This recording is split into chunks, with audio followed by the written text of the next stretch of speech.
Aplaus buat pahlawan kita Jonathan Christie.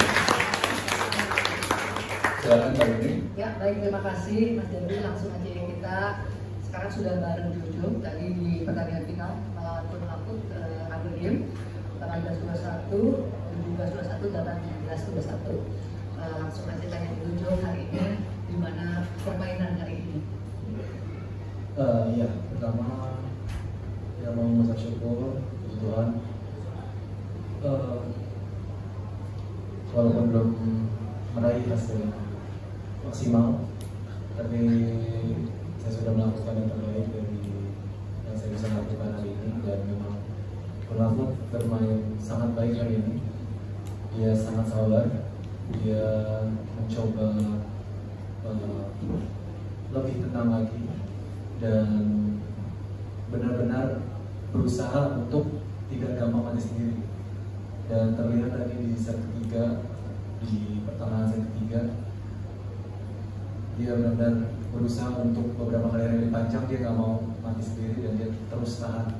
Dan ya, permainan cukup baik dari Purnaput tadi. Kesulitan apa juga yang paling terlihat untuk final hari ini? Kondisi di lapangan kembali berubah lagi. Kemarin juga berubah, hari ini juga cukup berubah, dan adaptasi di lapangan tadi juga cukup sedikit agak buat saya agak kagok sedikit. Tapi ya Purnaput juga harus merasakan hal yang sama, jadi itu bukan suatu hal yang menjadikan alasan. Tapi ya memang Purnaput kembali tadi yang saya bilang, dia bermain sangat-sangat baik, dari defending juga baik, serangan-serangan juga lebih sabar juga. Jadi ya saya rasa dia pantas menjadi juara di kali ini. Ya, sudah sempat menyusul teman-teman sampai dengan 18-20 di akhir game ketiga ada 2 kali kalau nggak salah bola tangguh gitu nyangkut gitu. Itu dua atau kayak gimana? Pas putus, sebenarnya putus itu cukup, saya sendiri cukup kesel. Tadi cukup emosi juga karena itu poin yang cukup krusial. Bola sebenarnya nggak terlalu dalam, dan itu 2 kali kondisinya itu akhirnya putus, jadi akhirnya ya nyangkut. Ya. Kelihatan banget sayang ya sebenarnya gitu ya. Ya, yuk rekan-rekan media silahkan, ada yang mau tanya? Ada mau nanya? Maunya foto-foto. Coba sih. Jo, mungkin untuk hasil Indonesia Master kan terbilang cukup baik ya sampai di final. Ke depan ada Oleman yang juara bertahan juga. Apakah ini menjadi modal baik buat kamu atau seperti apa? Mungkin di awal tahun juga Malaysia dan India juga kurang, tapi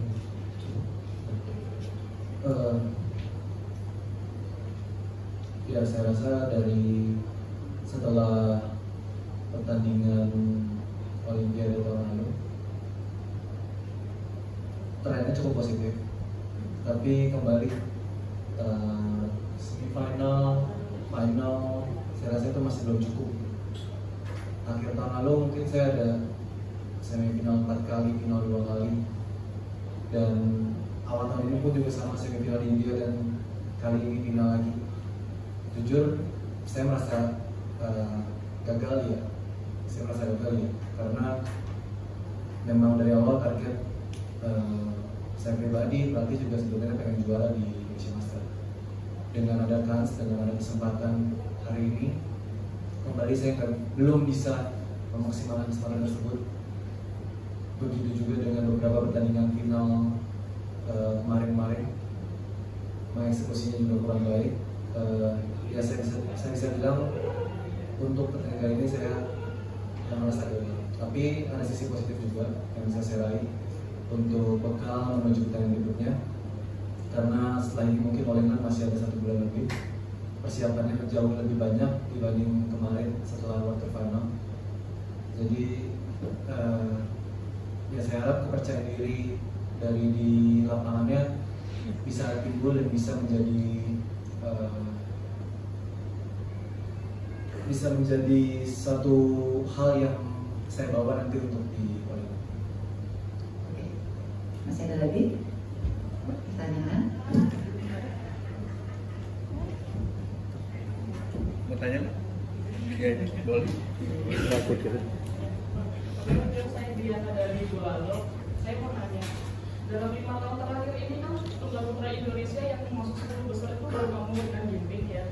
Nah, terdekat itu paling dekat 15, tapi sekarang udah drop lagi ke 32. Itu kan artinya gapnya jauh sekali ya. Dan itu kemudian jadi sorotan banyak orang. Nah, kalau kamu sendiri melihat ini seperti apa sih? Jangan itu soalnya. 15 ke 32. Oh, enggak, maksudnya dulu itu kan ada yang mendekati tapi masih di top 15. Nah, tahun ini itu jaraknya menjauh lagi. Jadi di 32. Sementara kan kamu posisinya 3 terus di tim agak drop karena sempat itu tadi. Karena enggak manajer jaraknya itu kan jadi banget ya. Terus kamu gimana? Ya, saya rasa ya itu menjadi PR untuk tim di Tunggal juga sih. Ya mungkin juga dengan pergantian pengurus juga, pergantian pelatih juga, mungkin ya masih ada adjust juga.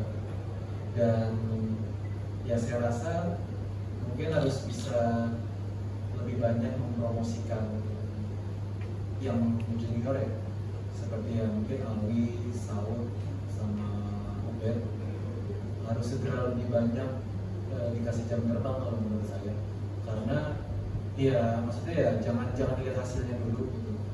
Kita kasih jam terbangnya dulu biar dia merasain ketemu pemain-pemain yang mungkin levelnya di atas dia rasain bagaimana dia melakukan perlawanan, bagaimana dia mengevaluasi permainan, sehingga itu yang mungkin akan menunjukkan percaya diri kepada mereka gitu.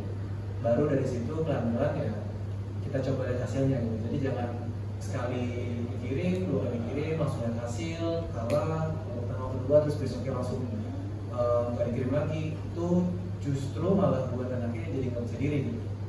Jadi ya mungkin ya catatan juga untuk tim pelatih, tim pengurusan juga ya, untuk yang junior mungkin harus bisa lebih cepat dipromosikan lah. Karena dulu pun juga kan saya seperti itu gitu. Saya ingat banget balik waktu pas nggak ada senior juga, ya mau nggak mau emang kita harus di-push untuk terus ikut bertanding gitu. Walaupun ya mungkin masih main Super Series kualifikasi, babak pertama kalah, kualifikasi, babak pertama, babak kedua, tapi pelan-pelan ketika kita sempat sekali nyentuh di quarter final, sempat ngalahin si A, si B, si C, itu ada rasa percaya diri yang timbul di diri saya pribadi gitu.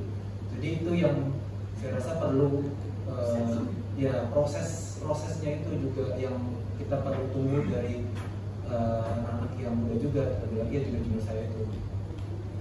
Oke. Sudah cukup? Cukup ya?